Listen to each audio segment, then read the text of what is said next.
नमस्कार, मैं डॉक्टर सीमा शर्मा ऐसे संस्कृत क्लासेस में आपका स्वागत करती हूँ। अभिज्ञान शकुंतलम तृतीय अंक हम कर रहे हैं। इसके अगले श्लोक करते हैं। राजा स्थाने खलु विस्मृत निमेषेन चक्षुषा प्रियम अवलोकयामि तथा ही। तो राजा दुष्यंत यहाँ पर क्या कहते हैं कि मैं निश्चित रूप से उचित अवसर पाकर बिना पलक झपके दृष्टि से शकुंतला को देखता हूँ, क्योंकि उन्नमित एक भ्रूलतम आननम अस्या पदानि रचयन्तया कंटकितेन प्रथयति मयि अनुरागम कपोलेन। कि इस प्रकार पदानि रचयन्तया अस्या उन्नमित एक भ्रूलतम कि पदों की रचना करती हुई तथा इसका ऊपर उठी हुई एक भ्रूलता वाला मुख कंटकितेन कपोलेन मयि अनुरागम प्रथयति। इसका ऊपर की ओर उठा हुआ मुख जो है रोमांचित कपोलों के द्वारा मेरे प्रति अनुराग को प्रकट कर रहा है। यानी जब राजा दुष्यंत के पति शकुंतला पत्र लिख रही है तो उस पत्र को लिखते हुए उसकी किस प्रकार जो मुख की मुद्राएं जो हैं बन रही हैं, उसकी एक भौं ऊपर उठ गई है और उसके जो गाल हैं रोमांचित हो रहे हैं, जिसे देख करके दुष्यंत अपने प्रति शकुंतला के अनुराग का अनुमान कर लेता है। तो इस श्लोक में आर्या छंद है और अनुमान अलंकार है। आर्या छंद का लक्षण मैंने पहले भी आपको बताया है, पहले वीडियो में भी दोबारा से करते हैं कि आर्या छंद का लक्षण क्या है। यस्य पादे प्रथमे द्वादश मात्रा तथा तृतीय अपि अष्टादश, द्वितीय चतुर्थ के पंचदश सा आर्या। तो इसमें कुल 57 मात्राएं होती हैं। ये विषम मात्रिक छंद है। यदि आप छंद या अलंकार कुछ देखना चाहते हैं तो प्लेलिस्ट में जाकर के मैंने छंद अलंकार बताए हुए हैं, वहाँ जाकर के आप पूरे अलंकार और सारे छंद अधिकतर मैंने दिए हुए हैं, उसको आप अच्छे प्रकार से देखें, क्योंकि पेपर में इस प्रकार से पूछा जाता है। तो शकुंतला फिर क्या कहती है, हला चिंतिता मया गीतिका, कि मैंने गीतिका सोच ली है। असन्निहितानि पुनर्लेख साधनानि, परंतु मेरे पास जो लिखने की सामग्री है वो मेरे समीप नहीं है। प्रेमदा एतस्मिन् शुकोदर सुकुमारे नलिनी पत्रे पत्र छेद भक्तया नखै निक्षिप्त वर्णम कुरु। कि हे सखी शकुंतला, प्रेमदा क्या कहती है कि हे सखी शकुंतला, तो प्रेमदा क्या कहती है कि इस तोते के पेट के समान कोमल कमलनी के पत्तों पर पदों को खोदने की कला से नाखूनों के द्वारा अक्षरों को तुम इस पर अंकित कर दो। शकुंतला वैसा करती हुई श्रोणुतम तावद संगतार्थम न वेति, कि तुम दोनों अच्छे प्रकार से सुन लो कि ऐसा मुझे लग रहा है कि ये गीत जो है उचित अर्थ वाला है अथवा नहीं है, यानी जो मैं लिख रही हूँ क्या वो ठीक है या नहीं है। फिर दोनों सखियाँ अभिते स्व, कि हम दोनों इस विषय में सावधान हैं। शकुंतला पढ़ती है उसको। तव न जाने हृदयम मम पुनः कामो द्विवा अपि रात्रवपि निष्कृप्ताप्यति बलियान्स्त्वयि युक्त मनोर्थानि अंगानि। तो शकुंतला जो उसने लिखा है उसको पढ़ती है तो क्या कहती है कि हे निर्दय, तव हृदयम ना जाने, कि मैं तेरे हृदय को नहीं जानती। त्वयि युक्त मनोरथानि मम अंगानि पुनः बलियान, परंतु तेरे में लगे मनोरथ वाले मेरे अंगों को अत्यधिक बलवान कामदेव दिन में भी और रात में भी व्याकुल करता रहता है। यानी शकुंतला दुष्यंत को जो पत्र में क्या लिखती है कि हे निर्दय, कि मैं तेरे हृदय में क्या है, मेरे प्रति किस प्रकार के भाव है, मैं ऐसा नहीं जानती। इस प्रकार अपनी विरह व्यथा की अभिव्यक्ति करती हुई दुष्यंत को लक्ष्य करके शकुंतला क्या कहती है कि अरे निर्दय, कि मैं नहीं जानती कि मेरे समान ही आपके हृदय में भी मेरे प्रति प्रेम है या नहीं है, परंतु मुझे तो कामदेव आपके प्रति आसक्त दिन रात पीड़ा पहुंचाता रहता है। तो ये भी लास्ट पंक्ति कई बार पेपर में पूछी जा सकती है। निष्कृप्ताप्यति बलियान्स्त्वयि युक्त मनोरथानि अंगानि। तो यहाँ पर भी अनुमान अलंकार है और उद्गाथा छंद है। फिर राजा सहसा उपसृत्य, एकदम समीप आकर के तप्ती तनुगात्री मदनस्त्वाम अनिशम माम पुनर्दहत्य एव क्लप्यते यथा शशांकम न तथा ही कुमुदवतीम देवसः। तो राजा दुष्यंत फिर क्या कहता है समीप आकर के कि हे तनुगात्री, कि हे कृष शरीर वाली शकुंतला, कि मदने त्वाम अनिशम तपती, कि कामदेव तुम्हें तो दिन रात व्याकुल करता है, तपाता है। माम पुनः दहती ये, परंतु मुझे तो जला ही रहा है। दिवसे यथा शशांकम ग्लप्यति कुमुदवतीम नाही तथा। ये पंक्ति भी लास्ट वाली पेपर के लिए इम्पोर्टेंट है। ग्लप्यति यथा शशांकः, कि दिन जैसे चंद्रमा को क्षीण कर देता है वैसे कुमुदनी को क्षीण नहीं करता। तो यहाँ पर राजा दुष्यंत शकुंतला से क्या कहते हैं कि मेरा विरह जन्य संताप तुमसे भी अधिक है, क्योंकि कामदेव तुम्हारी अपेक्षा मुझे अधिक कष्ट दे रहा है। जैसे दिन चंद्रमा को पूर्णतः निस्तेज कर देता है, जबकि कुमुदनी तो केवल मुरझाता ही है। यानी दिन के समय चंद्रमा की रोशनी होते हुए भी सूर्य के सामने उसका तेज जो है ख़त्म हो जाता है, परंतु कुमुदनी तो केवल मुरझाता ही है। तो यहाँ पर भी आर्य छंद है, इस श्लोक में आर्य छंद है और समासोक्ति अलंकार है। आर्य छंद का लक्षण क्या है? यस्य पादे प्रथमे द्वादश मात्रास तथा तृतीय अपि अष्टादश, द्वितीय चतुर्थ के पंचदश सार्या। यानी जिसकी पहली पंक्ति में 12 मात्राएं और तीसरी पंक्ति में भी 12 मात्राएं और दूसरी पंक्ति में 18 मात्राएं और चौथी पंक्ति में 15 मात्राएं होती हैं, वो आर्य छंद होता है। और समासोक्ति अलंकार है। समासोक्ति का लक्षण है प्रोक्तई भेदकई श्लिष्टई समासोक्ति, यानी श्लिष्ट पदों से, श्लिष्ट भेदकों से, श्लिष्ट विशेषणों से अप्रस्तुत का प्रतिपादन समासोक्ति कहलाता है। यानी समासोक्ति शब्द का अर्थ क्या है? संक्षिप्त कथन। एक विशेषण से 2 अर्थों की प्रतीति ही संक्षिप्तीकरण है, इसलिए इसका नाम क्या है? समासोक्ति अलंकार।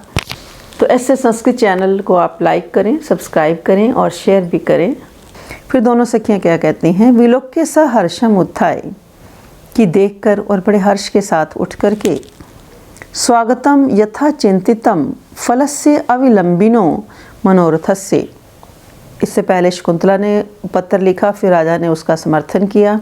तो दोनों सखियाँ क्या कहती हैं? दोनों को एक दूसरे की ओर देखते हुए कि बड़े हर्षपूर्वक कि ठीक है, इच्छा के अनुरूप फल वाले तथा शीघ्र प्राप्त मनोरथ का स्वागत हो।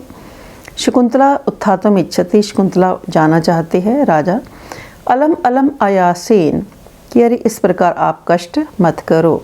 तो यहाँ अलम के योग में तीसरी विभक्ति का प्रयोग हुआ है कि जब किसी कार्य को करने से मना किया जाता है तब उसमें तीसरी विभक्ति का प्रयोग होता है।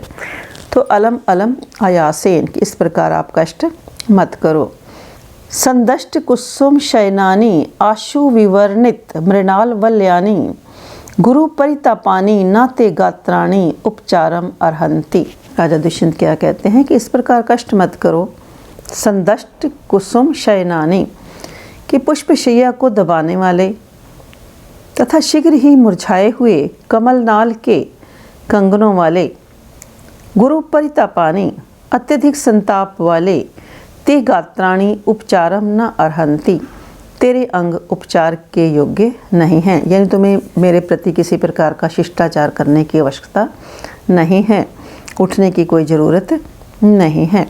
तो पुष्पशैया को यानी शिष्टाचार के लिए उठती हुई शकुंतला को रोकता हुआ राजा दुष्यंत क्या कहते हैं कि तुम्हारा शरीर तो पहले ही इस प्रकार के ताप के कारण तप रहा है, जिसके कारण तुम्हारी पुष्पशैया भी दब गई है और हाथ में पड़े कमलनाल के कंगन भी मुरझा गए हैं। अतः तुम्हें मेरे सम्मान में इस प्रकार की औपचारिकता करने की कोई आवश्यकता नहीं है। तो यहाँ पर भी काव्यलिंग अलंकार भी है, परिकर अलंकार भी है और आर्या छंद है। तो फिर अनुसुईया क्या कहती हैं? इतः शिलातल एक देश अनुगृहनातु वयस्यः, कि इधर शिलातल के एक भाग पर आप विराजमान हो जाएं।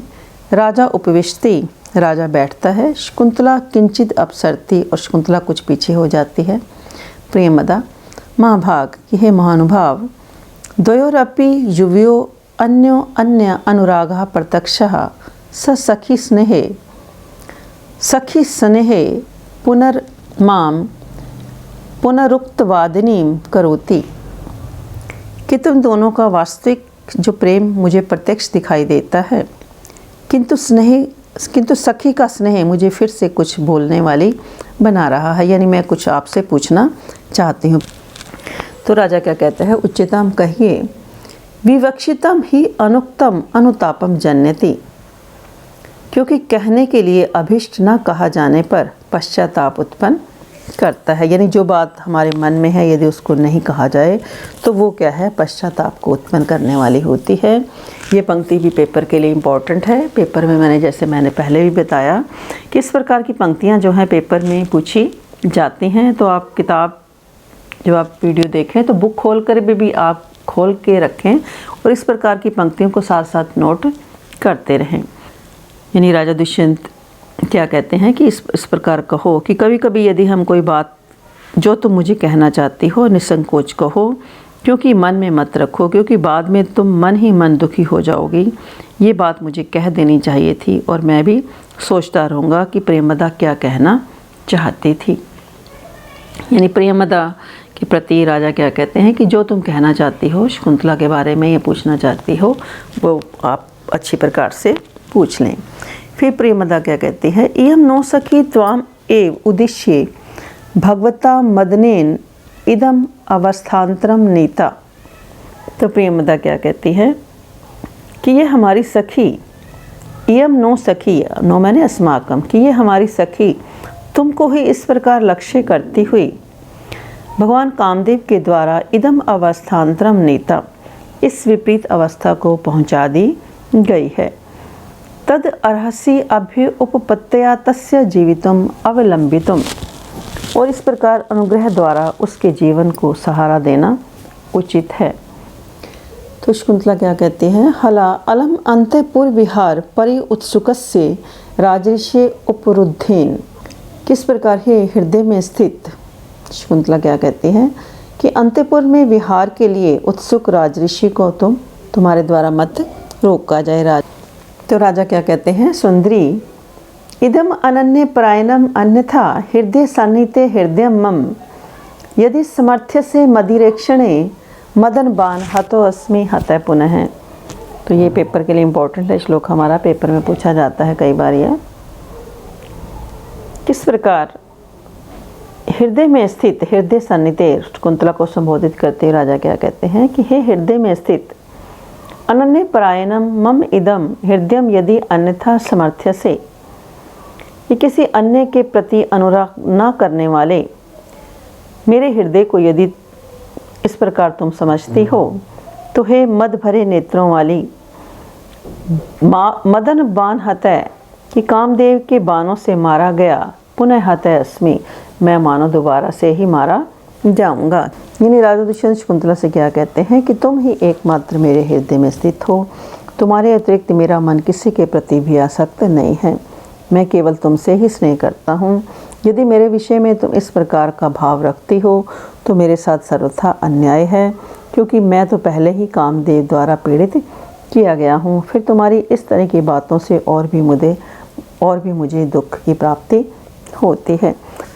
तो इस श्लोक में काव्य लिंग अलंकार है और द्रुत विलंबित छंद है। 12 वर्णों का द्रुत विलंबित छंद होता है। द्रुत विलंबितम आह नभौ भरौ, तो इसमें ये समृद्ध छंद है, 12 वर्णों का समृद्ध छंद है। तो अनुसुईया क्या कहती है, मित्र वयस्व के मित्र बहुवल्लभा राजा ना श्रूयन्ते, ये भी पेपर में आ जाता है। ये पंक्ति जो है बड़ी इंपॉर्टेंट है पेपर के लिए, व्याख्या के लिए। और किसके द्वारा कही गई है, बहुवल्लभा राजा ना श्रूयन्ते। तो आप अलग से जो पंक्तियां मैं जैसे बता रही हूँ कि ये इंपॉर्टेंट है, तो अलग से आप अपनी कॉपी पर नोट कर सकते हैं इनको, कि ये पंक्तियां जो हैं किस किस के द्वारा कब कब और किस अंक में कही गई हैं। तो अनुसुईया क्या कहती है, बहुवल्लभा राजा ना श्रूयन्ते, तो यथा नो प्रिय सखी बंधुजन शोचनीय न भवती यथा निर्वाहे, तो जिससे हमारी ये प्रिय सखी बंधुजनों के लिए चिंता करने योग्य ना हो वैसा व्यवहार करना। यानी तुम दोनों एक दूसरे के प्रति स्नेह करते हो, परंतु हमारी ये सखी किसी प्रकार बंधुजनों के लिए चिंता का विषय ना बन जाए, इस प्रकार तुम ऐसा इसके साथ व्यवहार करना। राजा भद्रे परिग्रह बहुत्वे अपि द्वे प्रतिष्ठे कुलस्य न समुद्रवसना च उर्वीं सखी च युवयो रियम। परिग्रह बहुत्वे अपि द्वे प्रतिष्ठे कुलस्य न समुद्रवसना च उर्वीं सखा च युवयो रियम। तो राजा क्या कहते हैं कि हे भद्रे, कि पत्नियों की बहुलता होने पर भी, परिग्रह बहुत्वे, कि पत्नियों की बहुलता होने पर भी, न कुलस्य द्वे प्रतिष्ठे, मेरे जो कुल की हैं दो ही प्रतिष्ठा हैं। समुद्र वसना उर्वी, समुद्र रूपी वस्त्र वाली पृथ्वी, और इयम सखी च युवयो, इयम सखी, और तुम्हारी ये सखी। यानी राजा दुष्यंत अनसुईया को आश्वासित करते हुए क्या कहते हैं यहाँ पर, यद्यपि मेरी अंतःपुर में बहुत सी पत्नियाँ हैं, परंतु मेरे जो कुल की प्रतिष्ठा है केवल दो बातों पर ही टिकी हुई है। एक तो मुझे समुद्र पर्यंत इस पृथ्वी की रक्षा करनी है, और दूसरी तुम दोनों की सखी इस शकुंतला को मुझे पत्नी के रूप में स्वीकार करना है। यानी तुम अपनी सखी के शकुंतला के बारे में बिल्कुल भी चिंतित होने की तुम्हें आवश्यकता नहीं है। तो ये अंतिम पंक्ति जो है हमारे पेपर के लिए इम्पोर्टेंट है, व्याख्या के लिए इम्पोर्टेंट है। इस श्लोक में अनुष्टुप छंद है। अनुष्टुप छंद का लक्षण देखते हैं। श्लोकी षष्ठी गुरुज्ञम सर्वत्र लघु पंचमम द्विचतुष्पाद्यो ह्रस्वम सप्तमम दीर्घम अन्यो। श्लोक का छठा वर्ण गुरु होता है, 4 पंक्तियाँ होती हैं, 4 चरण होते हैं। श्लोक का छठा वर्ण गुरु होता है, 5वां लघु होता है। दूसरी और चौथी पंक्ति में 7वां वर्ण ह्रस्व होता है, और पहली और तीसरी में दीर्घ होता है, और समासोक्ति अलंकार है। तो फिर दोनों सखियाँ क्या कहती हैं, निवृत्ते स्वहा, कि तुम्हारी बात सुन करके हम बिल्कुल संतुष्ट हो गई हैं। अनसुईया बाहर देखती हुई, उत्तिष्ठति, फिर बाहर देख करके क्या कहती है, प्रियमदे एष मृगपोतक इतस्ततो तत् दृष्टिर नूनम मात्रम प्रभष्टाम अन्विष्यति।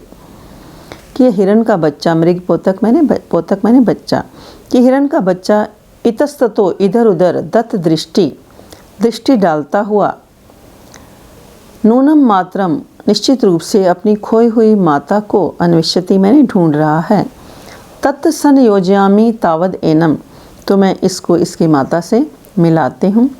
फिर प्रेमदा क्या कहती है, ननु चपलः खलु एषः, कि निश्चय ये मृग जो शावक है बड़ा चंचल है। एकाकिन्य एनम नियोजितुम न पार्यसी, तुम अकेली इसको मिलाने में समर्थ नहीं हो सकती हो। उभय प्रस्थिते, दोनों चलने जाने लगती हैं। शकुंतला हला अन्यतरा युवयो गच्छस्तु, कि तुम दोनों में से एक चली जाए। अशरणा अस्मि, मैं ऐसा है हो गई हूँ। फिर दोनों सखियाँ मुस्कुराते हुए चली जाती हैं। यह पृथ्वी शरणम स तव समीपे, कि जो पृथ्वी का शरण है वह तुम्हारे समीप में ही स्थित है। यह भी पंक्ति इंपॉर्टेंट है पेपर के लिए। तो यह पृथ्वी शरणम स तव समीपे, कि जो पृथ्वी की रक्षा करने वाला राजा दुष्यंत है वो तुम्हारे समीप स्थित है। शकुंतला कथम गते एव, कि अरे किस प्रकार ये दोनों चली गई हैं। तो चैनल को लाइक करें, सब्सक्राइब करें और शेयर भी करें, और यदि वीडियो पसंद आती है तो निश्चित रूप से आप शेयर ज़रूर करें।